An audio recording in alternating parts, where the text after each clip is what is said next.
Perform the engine oil check on a flat surface, not an incline. Once the engine is warmed up, turn it off. Then wait for about 15 minutes to allow the oil to settle in the oil pan. Remove the dipstick and wipe it with a clean cloth. Reinsert the dipstick and pull it out again. Check whether the engine oil is between the F and L marks. If it is close to the L mark, you need to add engine oil.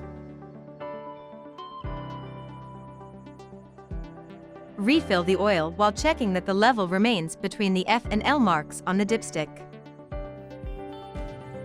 If the oil is dark and smells like gasoline, it needs to be replaced.